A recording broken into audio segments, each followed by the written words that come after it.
Hello to all our community members. Mission IAS specious में आपका स्वागत है। हम लोगों ने एमसीक्यूज की सीरीज स्टार्ट की थी मॉडर्न हिस्ट्री की, तो उसे ही कंटिन्यू करेंगे। होप आपको जो पहला लेक्चर सीरीज है वो पसंद आया होगा।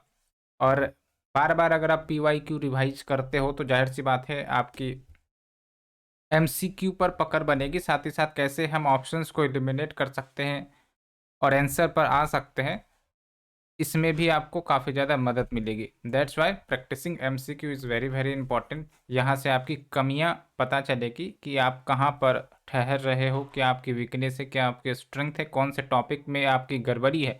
और पता चला कि आपको सर्टेन टॉपिक में गड़बड़ी है तो उसको सुधार सकते हो, ताकि आप एग्ज़ाम में वो गलतियाँ ना दोहराओ। एमसीक्यू का मतलब यही है कि आपकी जो भी गलतियाँ हो यहाँ पर हो जाए, एग्ज़ाम में ना हो, सिली मिस्टेक हो या फिर आपके कंसेप्ट क्लियरिटी में दिक्कत हो, तो सब आपका एग्ज़ाम से पहले दूर हो जाए। एग्ज़ाम के समय में ये सब प्रॉब्लम नहीं रहनी चाहिए, है ना? इसलिए क्वेश्चन सॉल्व करने में आपको टालने की ज़रूरत नहीं है।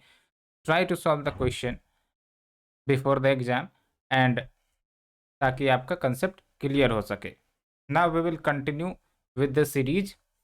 तो आज हम कुछ सर्टेन एक्ट्स के बारे में पढ़ेंगे, क्योंकि ट्रेंड अगर देखा जाए तो एक्ट्स से रिलेटेड क्वेश्चंस काफ़ी ज़्यादा पूछे जाते हैं, ये हमने देखा भी। ठीक है, तो विदाउट डिलेइंग फास्ट फॉरवर्ड तरीके से हम रिवाइज करेंगे, क्योंकि मैंने आपको मॉडर्न हिस्ट्री के लेक्चर सीरीज प्रोवाइड कर ही दिए हैं, तो दोबारा रिपीट करने की ज़रूरत नहीं है। तो सर्टेन सर्टेन शॉर्ट तरीके से हम रिवाइज करते चलेंगे। ठीक है, तो क्वेश्चन नंबर 8 को हम डिस्कस करने से पहले हम टॉपिक पर आते हैं।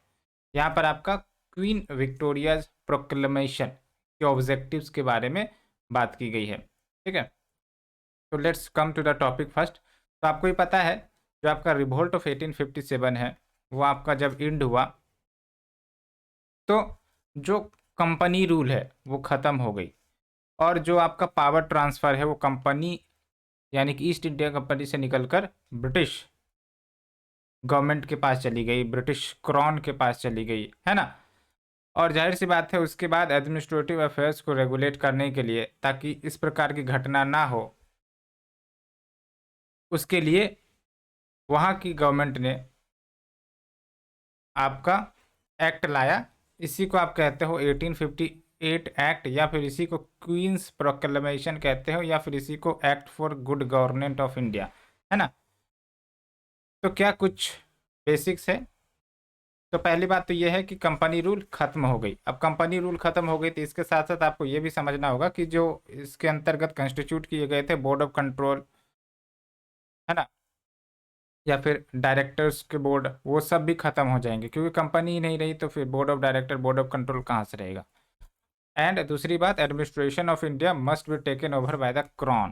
क्रॉन यानी कि वहाँ के जो आपके हेड ऑफ द स्टेट है। तो कुछ सर्टेन फीचर्स की बात करें तो पहली बात तो कंपनी रूल खत्म हो गई। कंपनी रूल खत्म होने के साथ साथ ड्यूल गवर्नमेंट भी खत्म हो गई। ये आपको लॉजिक से समझना चाहिए। ड्यूल गवर्नमेंट में क्या था आपका,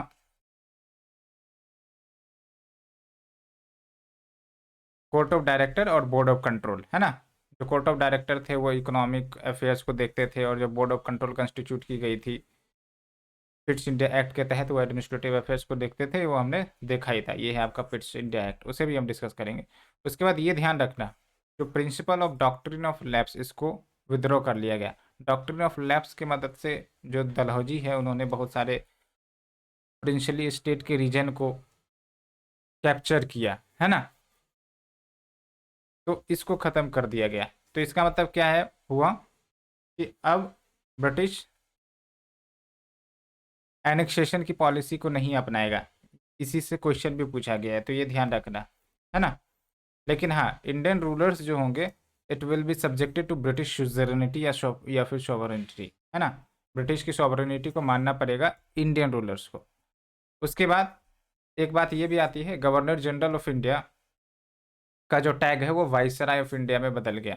ठीक है, और आप हमें बताओ, जब 1857 का रिवोल्ट चल रहा था तो उस समय जो गवर्नर जनरल ऑफ इंडिया वो कौन थे, और साथ ही साथ जब ये आपका एक्ट आया तो फर्स्ट वाइसराय ऑफ इंडिया कौन बने थे, तो यहाँ पर नाम भी दिया गया है लॉर्ड कैनिंग है ना। दोनों याद रखनी है। 1857 के रिवोल्ट के दौरान जो आपका गवर्नर जनरल ऑफ इंडिया थे वो भी आपका लॉर्ड कैनिंग ही थे, और यही आपका वाइसराय भी बने, first viceroy of India.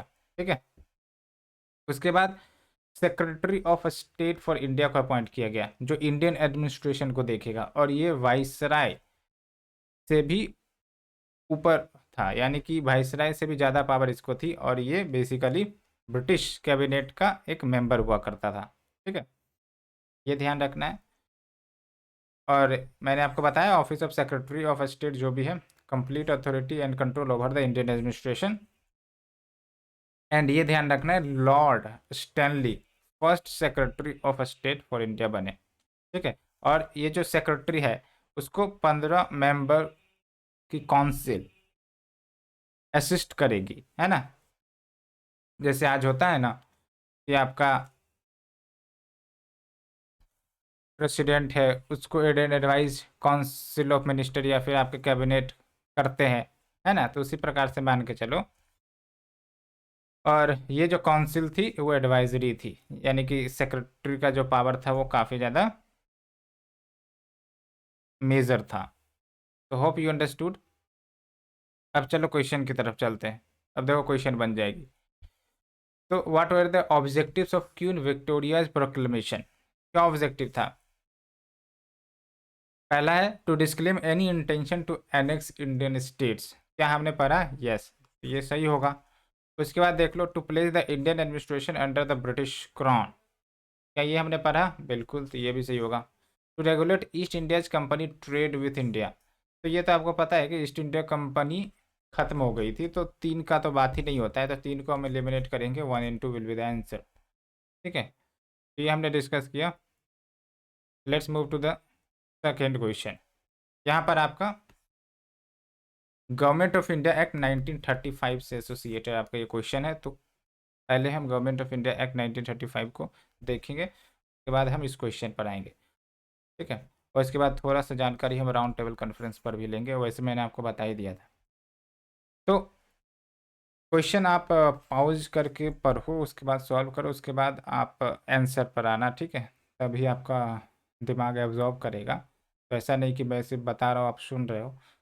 First आप सॉल्व करने का प्रयास करो, उसके बाद आप आंसर पर आओ। तो let's move to the Government of India act 1935। अब ये जो एक्ट है ना काफ़ी महत्वपूर्ण है। क्यों महत्वपूर्ण है, पहली बात तो ये भी है कि हमारा जो इंडियन कॉन्स्टिट्यूशन है, मेजोरिटी ऑफ द प्रोविजंस वो इस एक्ट से लिया गया है ना। आपने एम लक्ष्मीकांत में पढ़ा भी होगा, पॉलिटी में पढ़ा भी होगा। ठीक है, तो ये ध्यान रखना। तो ये गवर्नमेंट ऑफ इंडिया एक्ट 1935 आई कैसे, तो इसका बैकग्राउंड है जो साइमन कमीशन अपॉइंट की गई थी, उसने रिकमेंडेशन दिया। साथ ही साथ राउंड टेबल कॉन्फ्रेंस जो हुई थी, 3 राउंड टेबल कॉन्फ्रेंस हुई थी। ठीक है, उसके बाद वाइट पेपर इश्यू की गई गवर्नमेंट के द्वारा, और ये वाइट पेपर और कुछ नहीं बल्कि ultimately culminated into the Government of India act 1935। और थोड़ा सा राउंड टेबल कॉन्फ्रेंस के बारे में मैंने आपको बताया था कि ये जो राउंड टेबल कॉन्फ्रेंस है ये आपका 1930 से लेके 1932 के बीच हुआ था, और तीनों कॉन्फ्रेंस लंदन में हुई थी। और इसमें Indian national Congress basically second round table conference को ही अटेंड करी, बाकी 2 राउंड टेबल कॉन्फ्रेंस को इंडियन नेशनल कांग्रेस से अटेंड नहीं करी। हाँ, B.R. अम्बेडकर साहब इन्होंने तीनों कॉन्फ्रेंस को अटेंड की थी, और B.R. अम्बेडकर साहब जो है वो आपके दलित्स को रिप्रेजेंट कर रहे थे, है ना। And B.R. अम्बेडकर साहब सेपरेट इलेक्टोरेट के पक्ष में थे फॉर द दलित्स। ठीक है, दैट्स वाई आगे चलकर आप देखोगे कि जो आपका कॉमनवेल्थ अवार्ड भी आता है, रामसे कॉमनवेल्थ अवार्ड की बात करते हैं, जिसके तहत सेपरेट इलेक्टोरेट को एक्सटेंड भी कर दिया गया था टू द दलित्स, है ना। बाद में गांधी जी ने विरोध किया तो अल्टीमेटली पूना पैक्ट भी हुआ, that ultimately dissolve the concept of separate electorate for the Dalits. ठीक है, तो वो है राउंड टेबल कॉन्फ्रेंस से भी क्वेश्चन पूछे जाते हैं। ठीक है, तो राउंड टेबल कॉन्फ्रेंस आपका 1930 से 32 के बीच में हुआ था। एंड ये ध्यान रखना है, it was a series of meetings in 3 session, it was not कि 3 different meetings, it was basically 3 session. जैसे आज आप देखो G20 प्रेसिडेंसी भारत को मिली है, तो उसी के तहत आपके डिफरेंट डिफरेंट लोकेशन पर समिट ऑर्गेनाइज हो रही है, चाहे वो आपका G20 बिजनेस समिट हो, G20 एजुकेशन समिट हो, G20 इन्वायरमेंट का हो, G20 स्टार्टअप समिट हो, है ना। तो वो सब आपका G20 के ही अंतर्गत है। उसी प्रकार से ये जो 3 राउंड टेबल कॉन्फ्रेंस हुआ, it is basically the 3 session called by the British government, ताकि कॉन्स्टिट्यूशन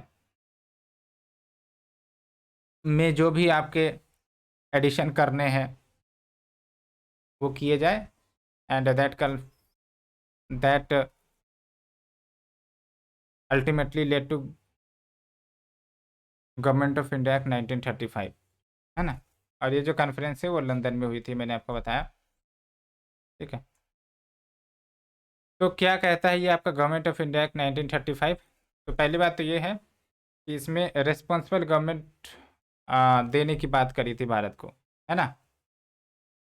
और फीचर्स की बात करें तो हाँ, ऑल इंडिया फेडरेशन की बात की गई थी। ऑल इंडिया फेडरेशन में क्या होगा, प्रोविंसेस यानी कि ब्रिटिश प्रोविंसेस भी होंगे और प्रिंसिपल स्टेट्स भी होंगे, ठीक है। लेकिन ये ऑल इंडिया प्रोविंसेस उस समय एग्जिस्टेंस में नहीं आ सके थे, सिर्फ बोली गई थी कि ऑल इंडिया फेडरेशन लाएंगे हम। और दूसरी इंपॉर्टेंट बात यह है कि एक्ट ने जो पावर्स है between the centre and the provinces, उसको 3 लिस्ट में डिवाइड किया था। ये भी काफ़ी महत्वपूर्ण है। 1919 में बेसिकली क्या हुआ था कि 3 लिस्ट में डिवाइड नहीं किए गए थे पावर।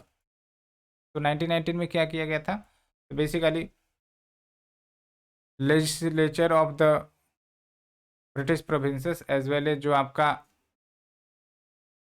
सेंटर है, दोनों के बीच में पावर डिवाइड की गई थी, बट 3 लिस्ट में नहीं। यहाँ पर आपका सेपरेट 3 लिस्ट में। आज भी आप देखते हो कि जो आपका शेड्यूल 7 जो है वो आपका basically division of power between centre state की बात करता है ना। तो उसी प्रकार से जो गवर्नमेंट ऑफ इंडिया एक्ट 1935 है, इसमें आपका जो भी सब्जेक्ट मैटर है वो 3 लिस्ट में डिवाइड किए गए थे। एक तो फेडरल लिस्ट, और ये फेडरल लिस्ट बेसिकली वो सब्जेक्ट थे जो सेंटर के अधीन थे। दूसरा है प्रोविंशियल लिस्ट, जो प्रोविंसेस के अधीन थे। और कनकरेंट लिस्ट, जो आपके दोनों बना सकते थे, centre and the British provinces, जिस पर कानून दोनों बना सकती थी। हाँ, ये ध्यान रखना, एक क्वेश्चन यहाँ से भी पूछा जाता है कि रेसिडुअरी पावर का भी कंसेप्ट है। रेसिडुअरी पावर मतलब क्या, कि भाई साहब लेट्स से उस समय कोई ऐसे मैटर नहीं थे जिस पर कानून बनाया जाए, लेकिन आने वाले समय में कुछ ऐसी मैटर आ गई जिस पर कानून बनाने की जरूरत पड़ी, तो उस पर कानून कौन बना सकता था, है ना। तो रेसिडुअरी पावर उस समय वाइसराय को दिए गए थे। आज जो है हमारे पास जो रेसिडुअरी पावर है वो सेंट्रल गवर्नमेंट को दी गई है ना। लेकिन उस समय वाइसराय को दी गई थी, ये ध्यान रखना, है ना।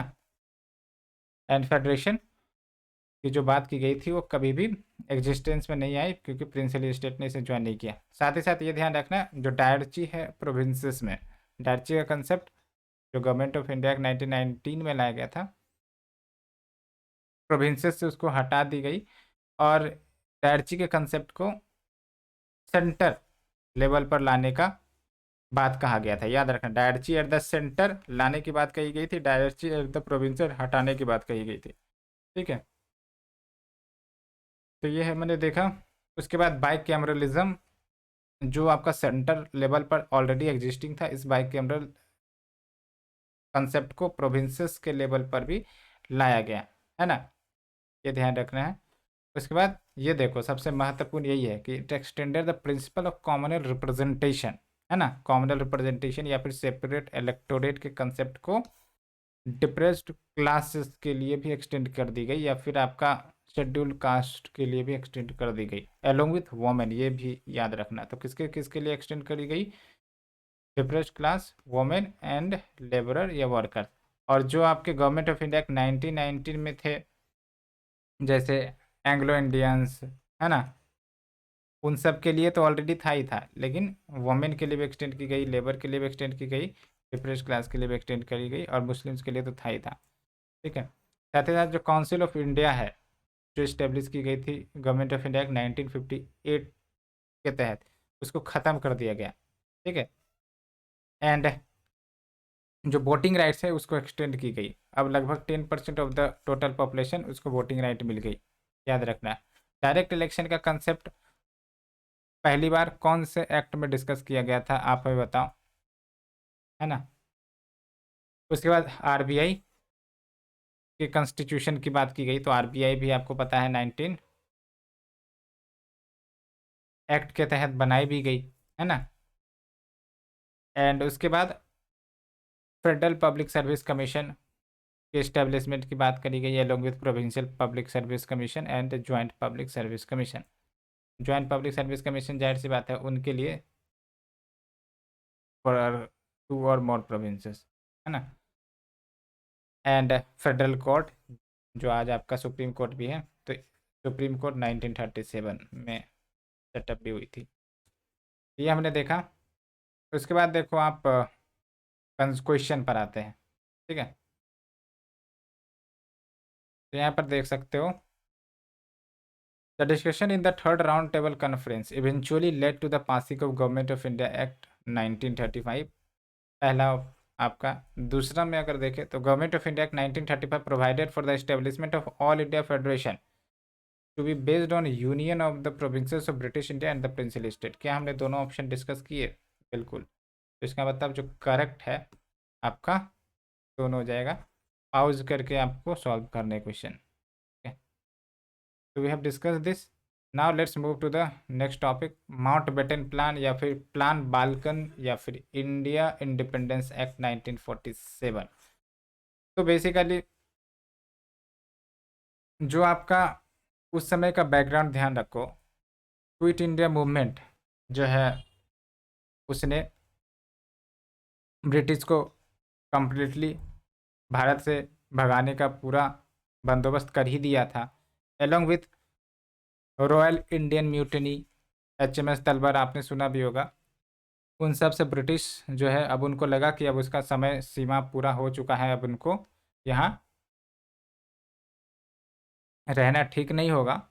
तो अल्टीमेटली अब धीरे धीरे जो है वो भारत की आज़ादी की तरफ अपना जो भी प्रोविजंस है वो लेकर आएंगे, है ना। तो आप देख सकते हो उस समय यानी कि भारत की आज़ादी के दौरान ये भी ध्यान रखना है कि प्राइम मिनिस्टर कौन था ब्रिटेन का? एटली था, क्लेमेंट एटली। ठीक है, तो जो क्लेमेंट एटली है उन्होंने Feb 20 1947 को डिक्लेरेशन किया, जिसको फैब डिक्लेरेशन भी कहते हैं, ये ध्यान रखना है आपको। इसमें क्या डिक्लेरेशन हुआ कि जो ब्रिटिश है वो बाय जून 30 1948, ये डेट याद रखना है ना, ब्रिटिश रूल खत्म हो जाएगा। मतलब क्या, इससे पहले भी ब्रिटिश भारत को छोड़ के जा सकता है ना, और जो पावर होगा वो ट्रांसफर कर दी जाएगी to the responsible Indian hands. ठीक है, अब यहाँ पर समझो कि जब ये डेट अनाउंस की गई तो मुस्लिम लीग को एक अपॉर्चुनिटी मिली कि भाई साहब अब हम अपना पाकिस्तान का डिमांड रेज करेंगे चिल्ला चिल्ला कर, है ना। एंड उसके बाद वही हुआ, मुस्लिम लीग ने एजिटेशन शुरू कर दिया डिमांडिंग द पार्टीशन। तो फिर जो आपका कॉमनल राइट्स काफ़ी ज़्यादा होने लगे थे हमारे देश में, है ना। तो आप देखो जून 30 1948 तक डेट दी थी, लेकिन हमारे देश को आज़ादी 1947 में मिल गई थी। इट वॉज एक्चुअली बिकॉज काफ़ी ज़्यादा कॉमनल डिसहारमोनी फैल रहे थे, कॉमनल राइट्स लोगों की जाने जा रही थी, है ना। तो सोचा कि जल्द से जल्द पावर ट्रांसफ़र किया जाए, है ना।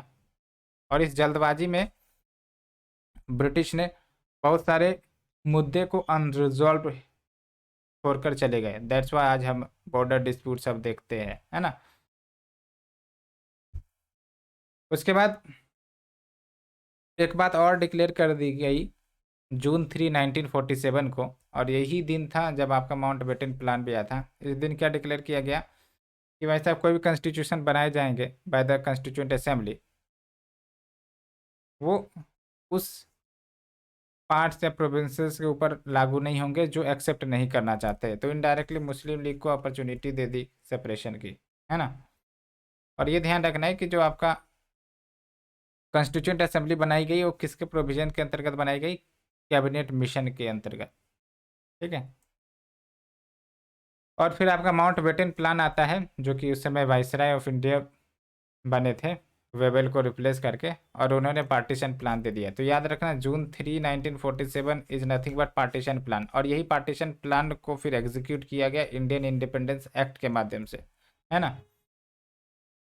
और प्लान जो है वो कांग्रेस एंड मुस्लिम लीग दोनों ने एक्सेप्ट की। मुस्लिम लीग तो एक्सेप्ट करेगा ही, कांग्रेस ने एक्सेप्ट किया बिकॉज काफ़ी ज़्यादा कम्युनल वायलेंस हो रहे थे, है ना। और साथ ही साथ पावर ट्रांसफर जल्द से जल्द कांग्रेस भी चाह रही थी फ्रॉम द ब्रिटिश। तो ये बात हो गई। तो ultimately culminated into the Indian independence act 1947, ठीक है। तो माउंटबेटन प्लान को ही एग्जीक्यूट करने के लिए इंडियन इंडिपेंडेंस एक्ट 1947 आया। तो क्या फीचर्स है IIA 1947 की। तो पहली बात तो 2 डोमिनियन स्टेट्स क्रिएट किए जाएंगे, that will be India and Pakistan. और दूसरी बात यह है कि अब जाहिर सी बात है 2 डोमिनियन स्टेट्स क्रिएट किए जाएंगे, तो बाउंड्री को डिमार्केट कौन करेगा। तो उसके लिए बाउंड्री कमीशन कंस्टिट्यूट की जाएंगी, और इसको हेड करेगा सर साइरल रेडक्लिफ। ये आपने सुना भी होगा, रेडक्लिफ। और ध्यान रखना इस कमीशन में, बाउंड्री कमीशन में कांग्रेस एंड मुस्लिम लीग के भी रिप्रेजेंटेटिव थे। कभी कभी टेस्ट सीरीज में ये क्वेश्चन पूछ लिए जाते हैं, है ना।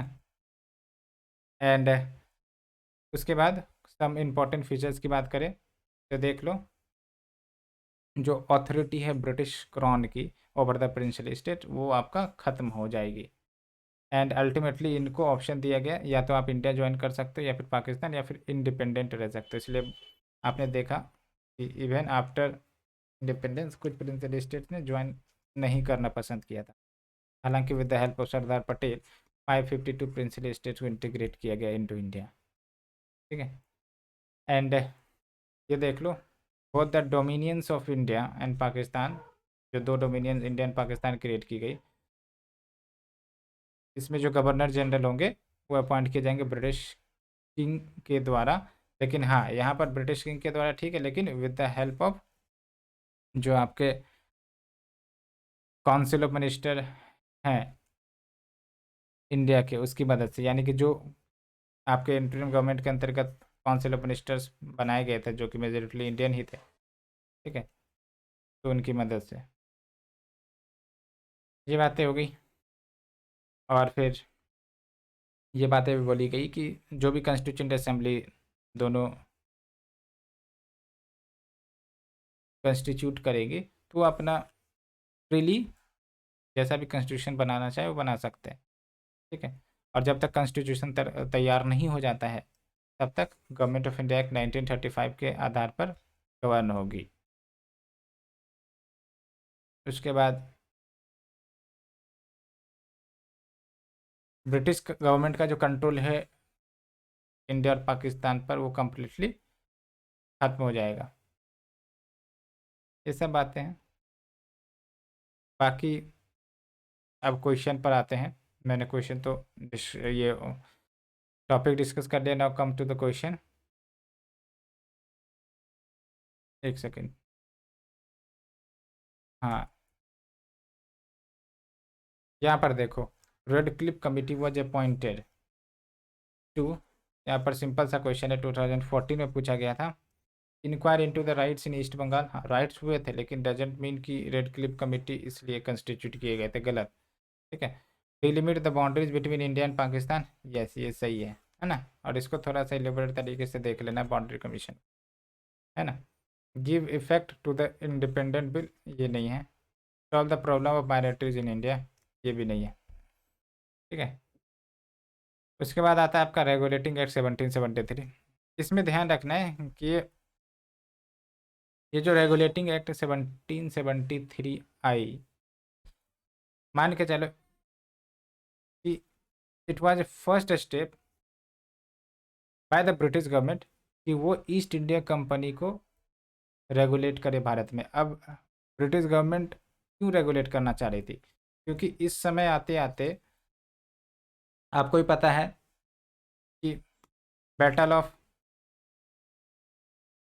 प्लासी हो गई, बैटल ऑफ बक्सर हो गया। और इन दोनों बैटल में ईस्ट इंडिया कंपनी ने बहुत सारे प्रिंसली रूलर्स, रीजनल रूलर्स को हराया और काफ़ी अच्छी खासी profitability British east India company की होने लगी थी। और इवन ये भी कहा जाता है कि जो इन ऑफिशियल्स की जो सैलरी थी, है ना, जिस प्रकार से लेविश लाइफ स्टाइल ये जीते थे, जो ब्रिटिश गवर्नमेंट के कैबिनेट मिनिस्टर है वो भी नहीं जी पाते थे। तो दैट्स वाई अल्टीमेटली इनको रेगुलेट करने का प्लान ब्रिटिश गवर्नमेंट ने शुरू किया। ठीक है,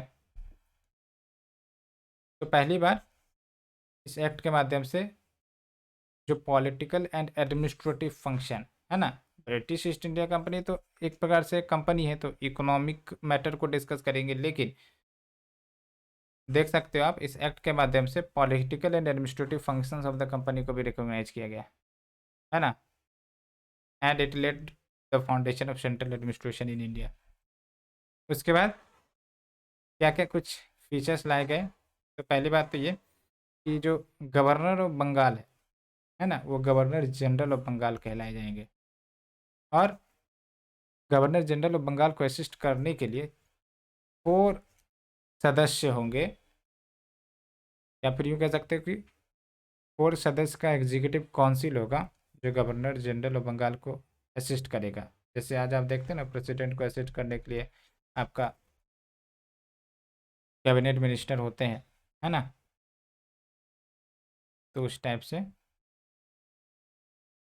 and first such governor general of Bengal वो कौन थे? Lord Warren Hasting. Warren Hasting से क्वेश्चन पूछे जाते हैं, तो ध्यान रखना है आपको, पढ़ लेने इसके बारे में। और दूसरी बात ये की गई कि पहले जो बम्बई प्रोविंसेस थे या मद्रास प्रेसिडेंसी थी, है ना, वो आपका इंडिपेंडेंट पावर एंजॉय करते थे, लेकिन आफ्टर दिस एक्ट इसको सबऑर्डिनेट कर दिया गया। साथ ही साथ सुप्रीम कोर्ट के इस्टेब्लिशमेंट की बात की गई थी 1774 में, लेकिन इस समय का जो सुप्रीम कोर्ट था इसमें इतनी कोई ज़्यादा पावर नहीं थी। ठीक है, एंड साथ ही साथ prohibited the servants of the company, वो कोई प्राइवेट ट्रेड या फिर प्रेजेंट या फिर ब्राइब्स एक्सेप्ट ना करें। और साथ ही साथ ब्रिटिश गवर्नमेंट का जो कंट्रोल है कंपनी के ऊपर उसको बढ़ा दिया गया। कैसे? तो जो कोर्ट ऑफ डायरेक्टर्स है उसको रिपोर्ट सौंपनी पड़ती थी ब्रिटिश पार्लियामेंट में regarding its revenue, civil, military affairs. ठीक है, अब कुछ डिफिशेंसीज हैं या फिर कह लो कि इसी के प्रोविजंस के तहत है कि जो गवर्नर जनरल ऑफ बंगाल थे उसके पास कोई वीटो पावर नहीं था, है ना, मतलब उसके बाद आपका सुप्रीम कोर्ट को जो पावर दिए गए थे ना वो भी प्रॉपरली डिफाइंड नहीं थे, है ना। The law did not mention anything regarding the jurisdiction of the supreme court. ठीक है, उसके बाद आपका अमेंडमेंट एक्ट 1781 आया, है ना, यानी कि मान के चलो कि ये जो आपका रेगुलेटिंग एक्ट 1774 है इसी में कुछ सुधार करने के लिए 1781 का अमेंडमेंट एक्ट आया। तो इसमें सुप्रीम कोर्ट के पावर को और कम कर दिया गया, और इवन जो गवर्नर जनरल इन काउंसिल है, यानी गवर्नर जनरल के पास जो पावर है सुप्रीम कोर्ट के पास जो पावर थे के कंपैरिजन में गवर्नर जनरल की पावर ज़्यादा थी। ठीक है,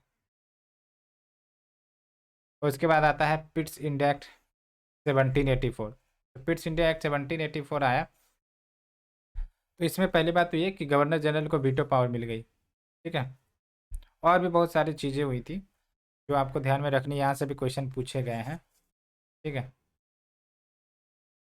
तो ये जो आपका पिट्स इंडिया एक्ट 1784 है, ये बेसिकली जो भी डिफेक्ट थी रेगुलेटिंग एक्ट 1773 की उसको सुधारने के लिए, उसमें चेंजेस लाने के लिए लाई गई थी।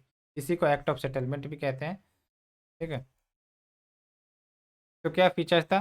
तो ये ध्यान रखना है कि जो कॉमर्शियल एंड पॉलिटिकल फंक्शंस हैं कंपनी का उसको डिस्टिंग्विश किया गया। कैसे डिस्टिंग्विश किया गया? कि जो कोर्ट ऑफ डायरेक्टर्स होंगे वो आपके कॉमर्शियल फंक्शंस को रेगुलेट करेंगे, एंड एक नया body that is your board of control, ये पॉलिटिकल अफेयर्स तो सेपरेट कर दिया गया ना। तो इसका मतलब क्या है, डबल गवर्नमेंट का सिस्टम यहाँ से शुरू हो जाता है।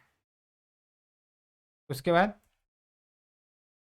जो बोर्ड ऑफ कंट्रोल होगा वो basically civil and military government या फिर revenues of the British possessions in India, उसके मैटर को डील करेगा। ध्यान देने की बात यह है कि इस एक्ट के तहत पहली बार जो कंपनीज टेरिटरी इन इंडिया, यानी कि जो टेरिटरीज जो एरिया कंपनी ने होल्ड करके रखे थे इंडिया में, चाहे लड़के हो चाहे वो आपका एनेक्सेशन पॉलिसी के माध्यम से हो, अब वो टेरिटरीज ब्रिटिश पोसेशन कहलाएगी। ठीक है, ब्रिटिश पोसेशन यानी कि जो ब्रिटिश गवर्नमेंट की हो, है ना। एंड दूसरी इंपॉर्टेंट बात ये कि ब्रिटिश गवर्नमेंट को कंपनी के अफेयर्स, उसके एडमिनिस्ट्रेशन को रेगुलेट करने का सुप्रीम पावर मिल गया। ठीक है, तो उसके बाद अगर हम बात करें चार्टर एक्ट 1833, लेकिन इससे पहले जो आपका चार्टर एक्ट 1813 है उसको जान लो। तो ये जो चार्टर एक्ट 1813 है उसके बाद 1833 आएगा। इसमें दो तीन इंपॉर्टेंट बात ये है कि जो आपका ईस्ट इंडिया कंपनी की ट्रेड मोनोपोली है उसको ख़त्म कर दी गई, except the monopoly in tea and trade with China. ये ध्यान रखना है ना। और दूसरी इंपॉर्टेंट बात, 1 लाख रुपये देने की बात की गई थी इस एक्ट के माध्यम से for the promotion of education in India. और तीसरी इंपॉर्टेंट बात, allowed the Christian missionaries to visit India, है ना। तो ये बातें हो गई, ये तीन इंपॉर्टेंट फीचर चार्टर एक्ट 1813 के याद रखना। अब चलते 1833 के बारे में डिस्कस करते हैं।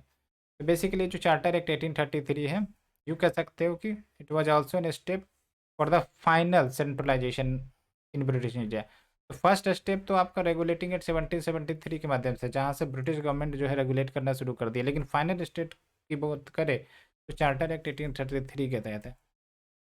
कैसे?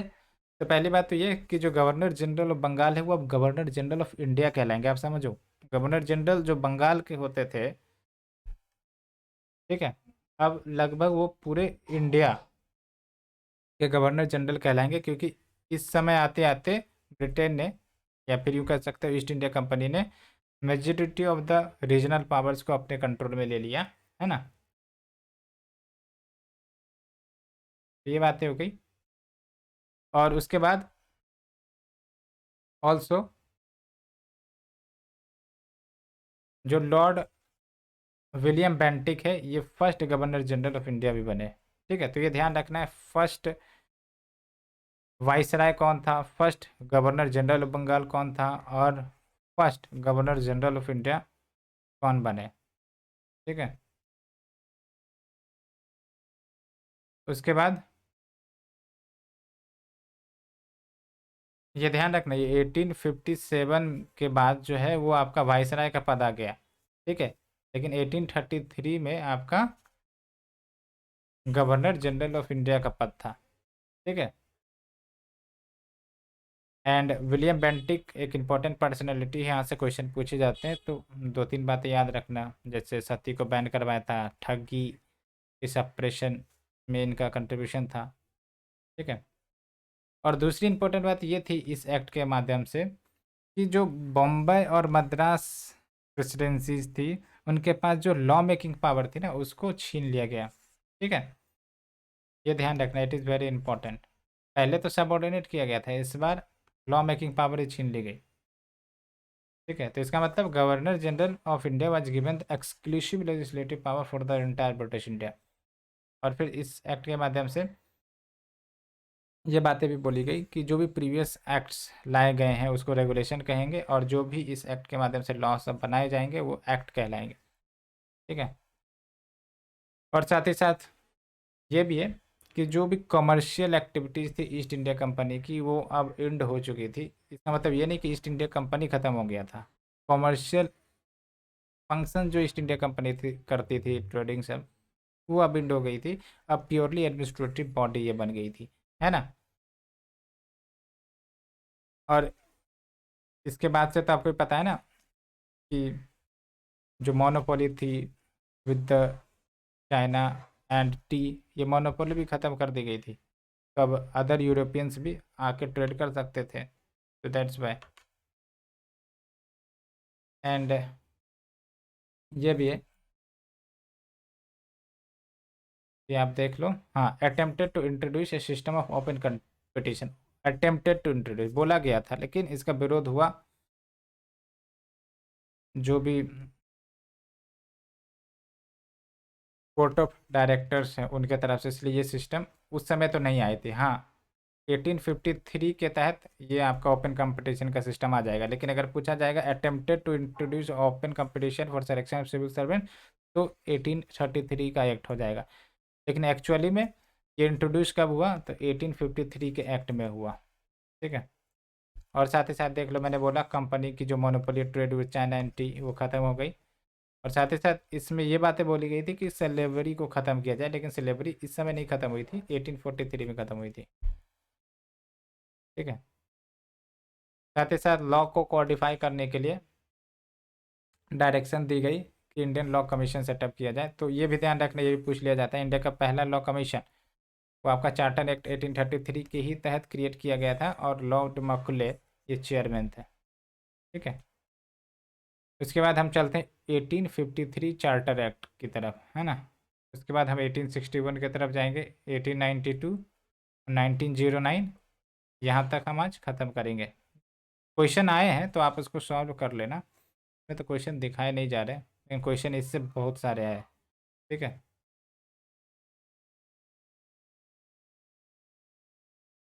तो ये जो आपका चार्टर एक्ट 1853 है, इसको या फिर यूँ कह सकते हो कि इसने मिनी पार्लियामेंट का कंसेप्ट दिया। मिनी पार्लियामेंट का कंसेप्ट का मतलब क्या हुआ, जैसे आज आप पार्लियामेंट देखते हो, है ना।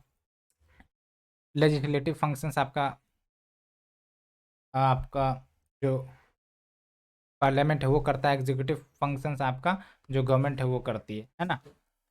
तो इससे पहले, यानी कि इस एक्ट के पहले, जो आपका लेजिस्लेटिव एंड एग्जीक्यूटिव फंक्शन जो गवर्नर जनरल के थे वो सेपरेटेड नहीं थे। तो इस एक्ट ने क्या किया, दोनों को सेपरेट कर दिया कि भाई साहब लेजिस्लेटिव और एग्जीक्यूटिव फंक्शंस अब अलग अलग होंगे। कहने का मतलब ये है कि लेजिस्लेटिव काउंसिल बनाई गई और इसमें 6 मेंबर्स ऐड किए गए, है ना। तो एक प्रकार से सेपरेट गवर्नर जनरल का लेजिस्लेटिव काउंसिल बना, जिसको आप बाद में सेंट्रल लेजिस्लेटिव काउंसिल भी कहोगे। और ये मिनी पार्लियामेंट की तरह वर्क करता था, है ना। एंड उसके बाद अदर प्रोविजंस की बात करें तो ओपन कंपटीशन सिस्टम को इंट्रोड्यूस कर दी गई थी। अटेम्प्टेड अगर बोला जाएगा तो 1833, लेकिन एक्चुअली में इंट्रोडक्शन हुआ कब, तो 1853 के तहत। ठीक है। तो अब क्या है कि all the Indians can participate in this competition, and वो सिविल सर्वेंट्स या सिविल सर्विसेज में जा सकते थे।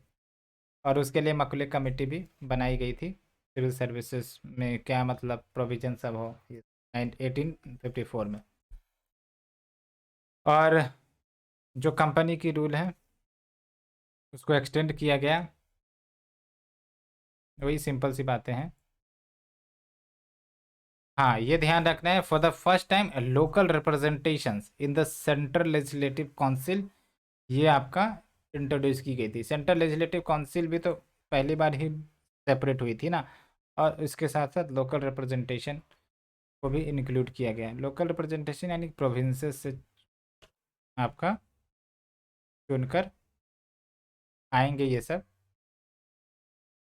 देख लो। तो ये जो आपके 6 लेजिस्लेटिव मेंबर्स थे गवर्नर जनरल काउंसिल के, उसमें से जो 4 होंगे वो आपका प्रोविंशियल गवर्नमेंट्स अपॉइंट करेंगे। एक तो मद्रास से आएगा, एक बम्बई से, बंगाल से, और एक आगरा।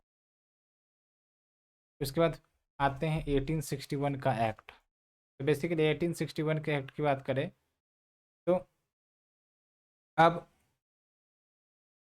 इंडियंस को भी लॉ मेकिंग प्रोसेस में इंक्लूड किया जाएगा।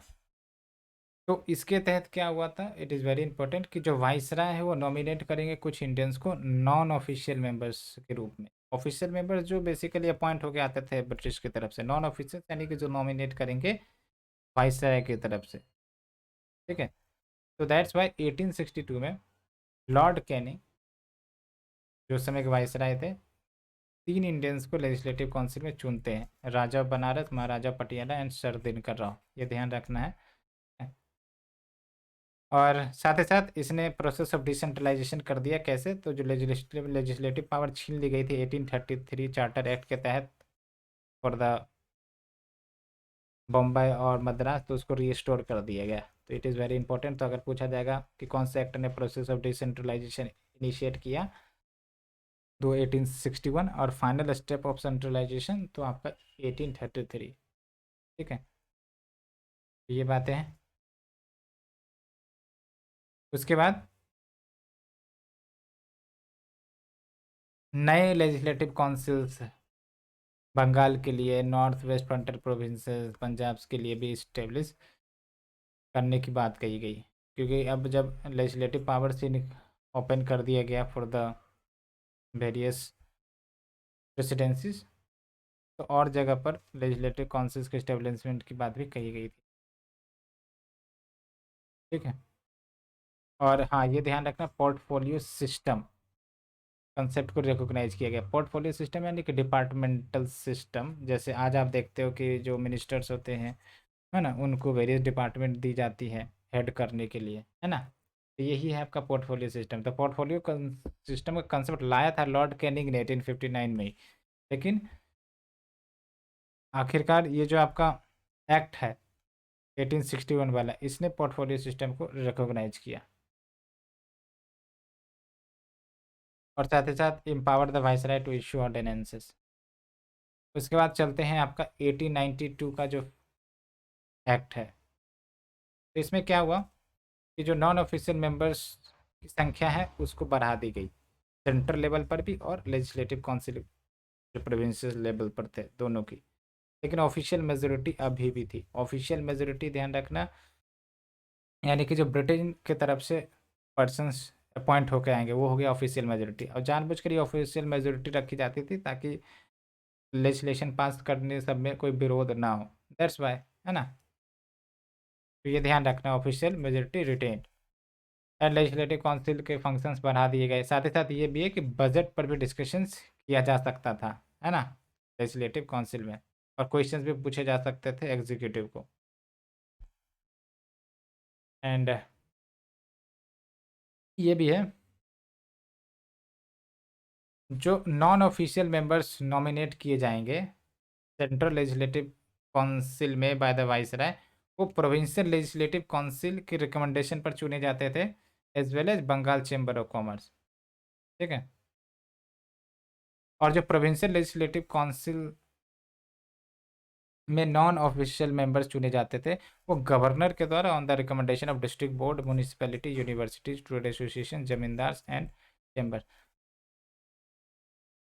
एंड साथ ही साथ इनडायरेक्ट इलेक्शन की बात कही गई थी इस एक्ट में, है ना, डायरेक्ट इलेक्शन नहीं, है ना, नॉन ऑफिशियल सीट्स को फिलअप करने के लिए, both at central level and provincial level.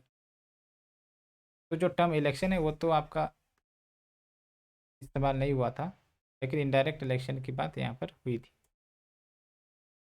तो अब आते हैं 1909 एक्ट, ये भी काफ़ी इंपॉर्टेंट है, जिसको मॉर्ले मिंटो रिफॉर्म्स भी कहते हैं। मॉर्ले जो है वो आपका सेक्रेटरी होगा, और मिंटो जो होगा आपका वाइस राय होगा। तो पहली बात तो यही कि लेजिस्लेटिव काउंसिल के साइज में और ज़्यादा बढ़ोतरी की गई। आप देख सकते हो सेंट्रल लेजिस्लेटिव काउंसिल में 16 से 60 कर दिया गया, ठीक है। लेकिन प्रोविंशियल लेवल पर वो यूनिफॉर्म नहीं हो गई, क्योंकि वो तो डिपेंड करती थी ना साइज के आधार पर, पॉपुलेशन के आधार पर। हाँ, ऑफिशियल मेजोरिटी आपका प्रोविंशियल लेवल पर, नहीं ये नहीं, मतलब जो आपकी official majority central legislative council पर अभी भी मेंटेन की गई थी, लेकिन हाँ, जो नॉन ऑफिशियल मेजोरिटी है प्रोविंशियल लेवल पर उसको अलाउ कर दी गई, है ना। यानी कि नॉन ऑफिशियल मेंबर जो होंगे वो अब मेजोरिटी की संख्या में हो सकते थे प्रोविंशियल लेवल पर, ये ध्यान रखना है। बट सेंट्रल लेवल पर अभी भी ऑफिशियल मेजोरिटी ही रखी गई थी, ठीक है। और सप्लीमेंट्री क्वेश्चंस पूछे जा सकते थे, रेजोल्यूशंस मूव किया जा सकता था बजट पर, ये सब है। और हाँ, ये भी काफ़ी इंपॉर्टेंट है कि पहली बार इंडियंस को एक वाइसराय के एग्जीक्यूटिव काउंसिल में इंक्लूड किया गया। ठीक है, नहीं तो इससे पहले क्या है, लेजिस्लेटिव काउंसिल में ही इंक्लूड किए जा रहे थे, लेकिन पहली बार एग्जीक्यूटिव काउंसिल में इंक्लूड किया गया। और सत्येंद्र प्रसाद सिन्हा ये फर्स्ट इंडियन बने to join the viceroy executive council, और ये लॉ मेंबर के रूप में अपॉइंट हुए थे। एंड उसके बाद कॉमनल रिप्रेजेंटेशन मुस्लिम्स के लिए, जिसको आप सेपरेट इलेक्टोरेट कहते हो, इसको इंट्रोड्यूस किया गया। ठीक है, तो बाद में पार्टीशन का भी कारण बना, आप ये देख सकते हो, डिवाइड एंड रूल। ठीक है, इसीलिए लॉर्ड मिंटो को फादर ऑफ कॉमनल इलेक्टोरेट भी कहते हैं, याद रखना, लॉर्ड मिंटो। तो ये बातें हो गई। तो अगर मुस्लिम्स के लिए सेपरेट इलेक्टोरेट कौन से एक्ट में आई, 1919 के एक्ट में या फिर 1909 के एक्ट में, तो 1909 के एक्ट में, ये ध्यान रखना है। ठीक है, तो यहाँ तक हमने डिस्कस किया, ये सिर्फ एक्ट ही एक्ट थे, उसके बाद आप क्वेश्चंस बना सकते हो। ठीक है, एक आपका पूछा जाता है, कांग्रेस मिनिस्ट्री जो आपका 1937 में बनी थी, लेकिन 1939 में रिज़ाइन कर दी थी, बट वाई, है ना। तो बस आपको ध्यान रखना है इस टॉपिक से, क्या बातें ध्यान रखनी है कि आखिरकार रिज़ाइन क्यों किए थे। और दूसरी इंपॉर्टेंट बात ये कि during this 28 month of Congress rule, ठीक है, तो क्या क्या इन्होंने वर्क किया था, कौन कौन से मुद्दे को उठाया था, तो यहाँ से भी क्वेश्चन पूछ ले जाते प्रीलिम्स में। तो कारण तो आपको ही पता होगा। Let's discuss these two questions, के बाद हम डिफरेंट टॉपिक पर मूव करेंगे, है ना। तो इसको आप स्टैंडर्ड बुक से या फिर हमने जो लेक्चर्स प्रोवाइड किए हैं उसमें पढ़ सकते हो। तो Congress ministry resigned in the 7 provinces in 1939 because, options आप देख लो, the Congress could not form ministries in the other 4 provinces. ये भाई साहब क्यों होगा, अगर कांग्रेस प्रोविंसेस में सरकार बना रही है तो 4 जगहों पर नहीं बनाए, तो इसका मतलब ये थोड़ी ना कि रिजाइन कर देंगे, इलॉजिकल स्टेटमेंट। उसके बाद emergence of left wing in the Congress made the working of ministries impossible. तो ये जो स्टेटमेंट है ना, काफ़ी हार्श स्टेटमेंट है, इम्पॉसिबल, ऐसा कुछ भी नहीं होगा, है ना। उसके बाद there was wide spread communal disturbances in the provinces. तो वाइड स्प्रेड कॉमनल डिस्टर्बेंसेस, उसको तो सॉर्ट आउट किया जाएगा ना, तो गवर्नमेंट ही सॉर्ट आउट करेगी, तो इसका मतलब ये थोड़ी नहीं कि रिजाइन कर देंगे, ये नहीं होगा।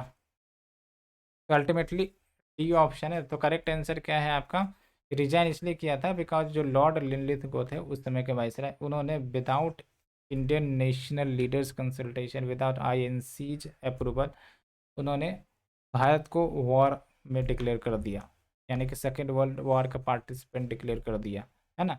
जबकि भारत का कोई भी लेना देना नहीं था, जो भी आपके वर्ल्ड वॉर 2 चल रहे थे between the axial and axis power, इसीलिए रिजाइन कर दिया गया इसके विरोध में।